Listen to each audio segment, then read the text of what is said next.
Assalamualaikum warahmatullahi wabarakatuh. Perkenalkan, nama saya Siti Kutsiah dari kelompok 8 kelas B semester 3 PGMI. Di sini saya akan mempresentasikan hasil kerja saya yang berjudul tentang peradaban Islam di masa Turki Utsmani. Saya akan menjelaskan tentang perkembangan di bidang politik. Di bidang politik itu ada 5 pembahasan yang akan saya bahas. Yang pertama yaitu asal-usul dan proses pembentukan dinasti Turki Utsmani. Yang kedua itu ada wilayah kekuasaan dan sistem pemerintahan. Yang ketiga itu ada penaklukan Konstantinopel dan pengaruhnya.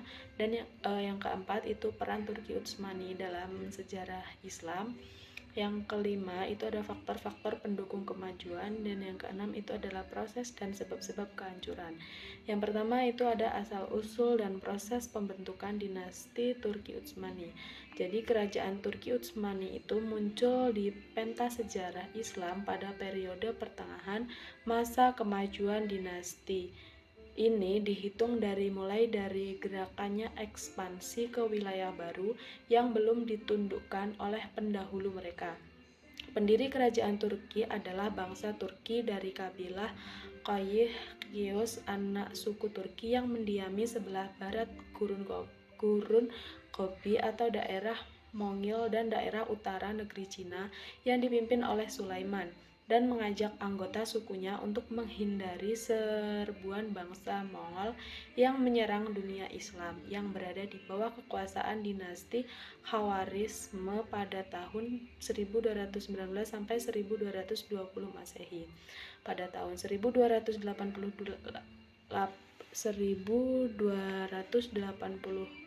Masehi, Ertugrul meninggal dunia dan meninggalkan putranya yang bernama Utsman, yang diperkirakan lahir pada 1258 Masehi. Utsman inilah yang ditunjuk oleh Ertugrul untuk meneruskan kepemimpinannya dan disetujui serta didukung oleh Sultan Saljuk pada saat itu. Nama Utsman inilah yang nanti diambil sebagai nama untuk kerajaan Turki Utsmani. Yang kedua itu wilayah kekuasaan dan sistem pemerintahannya. Kesultanan Turki Utsmani atau Kesultanan Utsmaniyah pernah menjadi kekuatan utama dunia.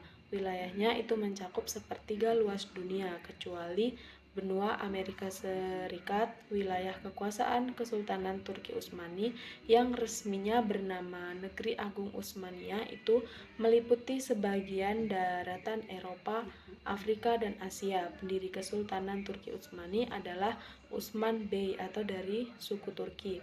Pada 1299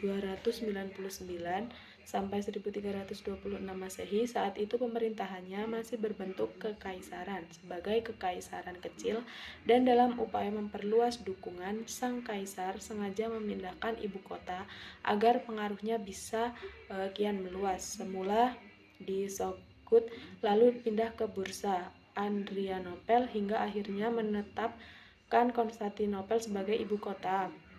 Nama Konstantinopel, ibu kota Bizantium, kemudian berubah menjadi Istanbul. Negara-negara Eropa itu menyebutkan sebagai Kekaisaran Ottoman atau Dinasti Turki Utsmani. Wilayah kekuasaan Turki Utsmani pun terus berkembang seiring kedikdayaan pemerintahannya. Kesultanan Turki Utsmani mencapai puncak kejayaan pada masa pemerintahan Sultan Sulaiman Agung pada abad 16 dan 17. Saat itu cakupan wilayahnya meliputi Eropa atau Albania, Azerbaijan, Bosnia, Herzegovina, Bulgaria, dan lain sebagainya. Dan lain-lain termasuk Indonesia. 3 itu penaklukan Konstantinopel dan pengaruhnya. Penaklukan kota Konstantinopel di masa kekhalifahan Turki Utsmani merupakan salah satu peristiwa bersejarah dalam perkembangan Islam. Peristiwa ini terjadi pada masa Sultan ke-7 Kesultanan Turki Utsmani, yaitu Muhammad Al-Fatih atau yang dikenal sebagai Sultan Mehmed II. Konstantinopel awalnya dikenal sebagai Bizantium, ibu kota Kekaisaran Romawi. Namun 1000 tahun setelah Konstantium Agung menjadikan ibu kota Kekaisaran Romawi pada 330 Masehi, Bizantium menyandang nama baru. Konstantinopel dipandang sebagai salah satu kota paling penting di dunia.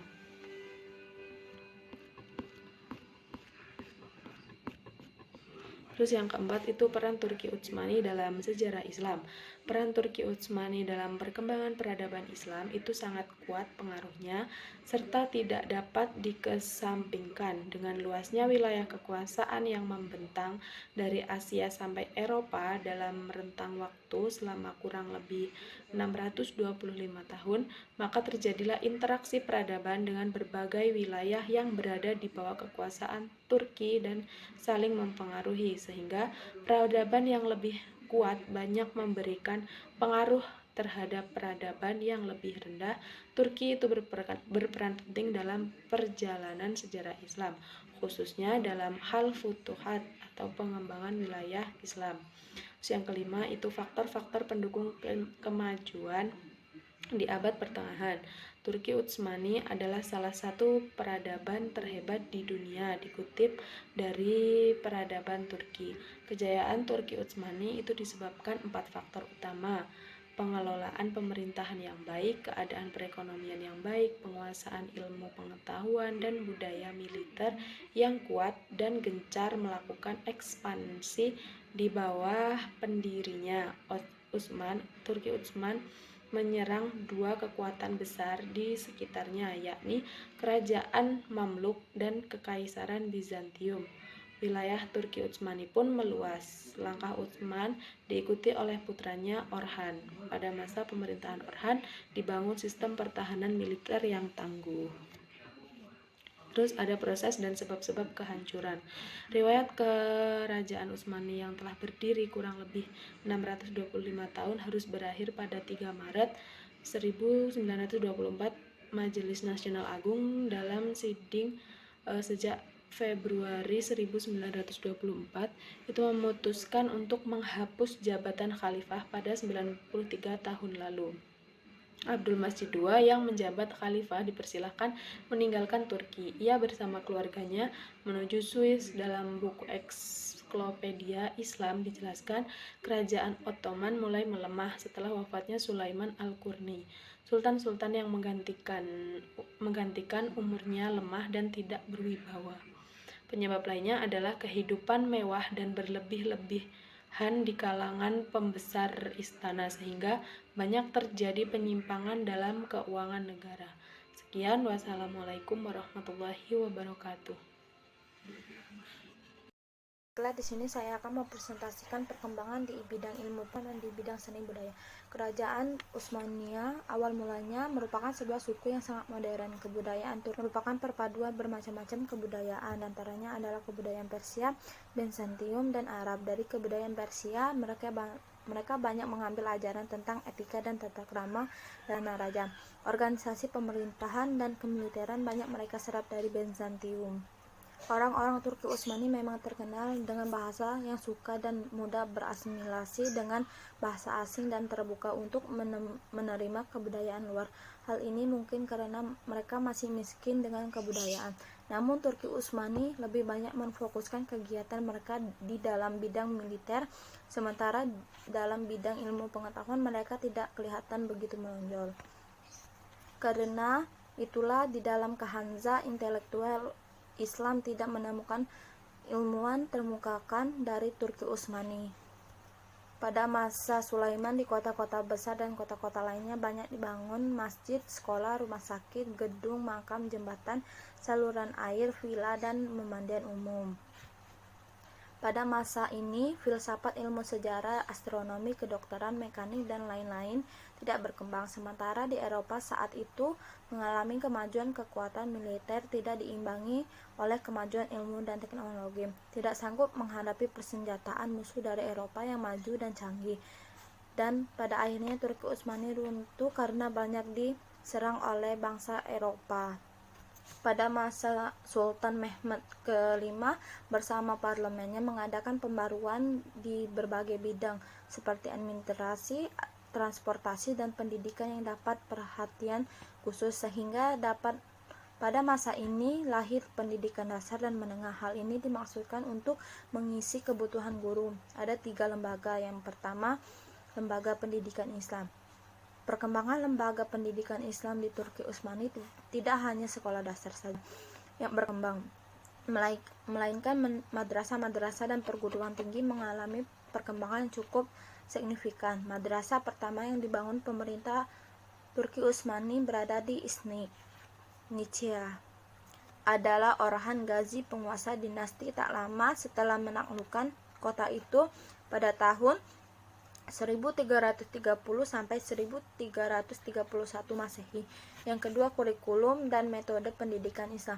Menurut Ramuliyis, kurikulum adalah program pendidikan yang disediakan sekolah yang tidak hanya sebatas bidang ilmu dan studi dan kegiatan belajar saja, akan tetapi meliputi segala sesuatu yang dapat mempengaruhi perkembangan dan pembentukan pribadi siswa sesuai dengan tujuan pendidikan yang diharapkan. Pada masa pertengahan, kurikulum yang digunakan di sekolah madrasah tidak menggunakan kurikulum yang resmi, sehingga pembelajaran di madrasah hanya dititik beratkan pada pendidikan agama saja. Ketika Sultan Mahmud II berkuasa, Sultan Mahmud mengeluarkan maklumat tentang pendidikan dasar. Mulai adanya perubahan sistem kurikulum dengan kurikulum baru, termasuk dimasukkan pelajaran umum. Yang ketiga, pendanaan pendidikan Islam. Pada masa pemerintah Turki Utsmani, pendanaan dalam pendidikan Islam digratiskan, tak memungut biaya apapun dari orang tua. Sumber dana untuk operasional sekolah dasar itu berasal dari wakaf, pajak lokal, zakat fitrah, dan pada akhir Ramadan, zakat serta uang hasil penjualan kulit kurban. Lembaga wakaf menjadi sumber keuangan bagi lembaga pendidikan Islam. Adanya sistem wakaf disebabkan oleh sistem ekonomi Islam yang menganggap bahwa ekonomi berhubungan erat dengan akidah dan syariah Islam, sehingga aktivitas ekonomi mempunyai tujuan ibadah dan keselamatan bersama. 4. Perpustakaan pada masa kemajuan Islam tidak terhitung banyak di seluruh negara Islam, baik perpustakaan umum maupun perpustakaan khusus.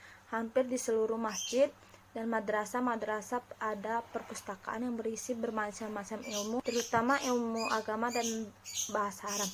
Pada Turki Utsmani, masa kemunduran pendidikan dan pengajaran Islam, perpustakaan sangat berkurang. Hanya terdapat di Istanbul dan sedikit di Mesir, Damsyik, Halab, dan Kudus. Jumlah kitab dalam perpustakaan itu kurang lebih 30.000 kitab. Sekian dari saya akhiri, wabillahi taufiq wal hidayah. Wassalamualaikum warahmatullahi wabarakatuh. Assalamualaikum warahmatullahi wabarakatuh. Perkenalkan, nama saya Citra Ramadanti, NPM 1911.048. Di sini saya akan melanjutkan materi yang selanjutnya, yaitu tentang perkembangan di bidang pemikiran. Pendiri kerajaan Utsmani adalah bangsa Turki yang dari kabilah Oghuz yang mendiami daerah Mongol dan daerah utara negeri Cina. Utsmani merupakan putra Ertugrul yang memimpin wilayah Turki Saljuk yang merdeka. Kekuasaan Utsmani secara resmi dipegang oleh khalifah-khalifah yang banyak jumlahnya, dimulai dari pendirinya Utsman bin Ertugrul pada tahun 1281 sampai 1324 Masehi. Disusul khalifah-khalifah besar seperti Muhammad II Fatih dan Mahmud II, sampai dengan khalifah terakhir Abdul Majid II pada tahun 1922 sampai 1924 Masehi. Kekuasaan Utsmani sangat besar sekali pengaruhnya pada dunia. Hal ini ditunjukkan oleh wilayah Utsmani yang sangat luas. Dengan sistem kemiliteran Utsmani berhasil memperluas kekuasaannya ke negeri-negeri non-muslim di wilayah Eropa. Penguasaan Eropa dimulai oleh Khalifah Bayezid I, tepatnya di sebagian daerah Yunani dan beberapa wilayah Eropa Timur sampai Hongaria. Kemudian, Penerusan ekspansi dilakukan oleh Khalifah Muhammad II yang bergelar Al-Fatih karena keberhasilannya menaklukkan benteng terakhir Imperium Romawi Timur, yaitu Konstantinopel. Kemajuan dan perkembangan ekspansi Kerajaan Utsmani yang demikian luas dan berlangsung cepat diikuti pula oleh kemajuan-kemajuan dalam bidang-bidang kehidupan yang lain. Yang terpenting di antaranya sebagai berikut: bidang kemiliteran dan pemerintahan, bidang ilmu pengetahuan dan budaya. Orang Turki terkenal pandai berbaur dengan masyarakat bangsa lain serta terbuka dengan berbagai kebudayaan. Utsmani juga mempunyai wilayah yang sangat luas. Latar belakang ini menyebabkan kebudayaan Utsmani bercorak pluralistik. Di antara unsur kebudayaan yang paling menonjol adalah kebudayaan Persia, Bizantium, dan Arab. Dari kebudayaan Persia ini, mereka mengambil ajaran-ajaran tentang etika dan tata krama dalam istana raja. Organisasi pemerintahan dan kemiliteran banyak mereka serap dari Bizantium, sedangkan ajaran tentang prinsip ekonomi, sosial, dan kemasyarakatan serta keilmuan mereka terima dari bangsa Arab. Sebagai bangsa yang berdarah militer, Utsmani lebih menonjolkan bidang kemiliteran daripada ilmu pengetahuan. Karena itulah, di dalam khazanah intelektual Islam tidak ditemukan ilmuwan terkemuka dari Turki Utsmani. Hal ini sangat berbeda dengan Bani Abbas yang menonjolkan bidang ilmu pengetahuan daripada sekedar militer. Namun demikian, dalam batas-batas tertentu, seni arsitektur Islam tidak luput dari perhatian Utsmani. Masjid Jami Sultan Muhammad Al-Fatih, Masjid Agung Sulaiman, dan Masjid Abi Ayyub Al-Ansyari dibangun dengan mempertimbangkan unsur-unsur seni hiasan kaligrafi Arab yang indah. Masjid yang terkenal keindahan kaligrafinya adalah Masjid Hagia Sophia. Pada masa Sulaiman, di kota-kota besar banyak dibangun masjid, sekolah, rumah sakit, gedung makam, jembatan, saluran air, villa, dan pemandian umum. Disebutkan bahwa 235 bangunan itu dibangun di bawah koordinator Sinan, seorang arsitek asal Anatolia. Selanjutnya, perkembangan di bidang ekonomi. Sejak dikuasainya Laut Hitam, Aegean, dan Mediterania sebagai jalur perdagangan laut yang strategis, terutama untuk jalur distribusi hasil produksi yang dikembangkan ke dunia luar, terdapat sentra-sentra kota industri pada waktu itu. Misalnya, Mesir memproduksi kain sutra dan katun. Anatoli yang memproduksi bahan-bahan tekstil dan lain-lain. Mereka juga negara agraris yang subur dengan hasil pertaniannya seperti Syria yang menghasilkan beras, sayuran, terigu, dan gula, bahkan daerah lain juga menghasilkan buah-buahan. Hasil-hasil dari pertanian mereka ini juga dipasarkan melalui Laut Hitam. Sarana peningkatan ekonomi yang lain yaitu ketika musim haji tiba. Hal itulah yang menyebabkan perekonomian di Turki Utsmani relatif berjalan baik, bahkan cenderung maju untuk kepentingan pemerintahan dan rakyatnya. Sekian presentasi dari saya. Apabila ada kesalahan, saya mohon maaf. Saya akhiri. Assalamualaikum warahmatullahi wabarakatuh.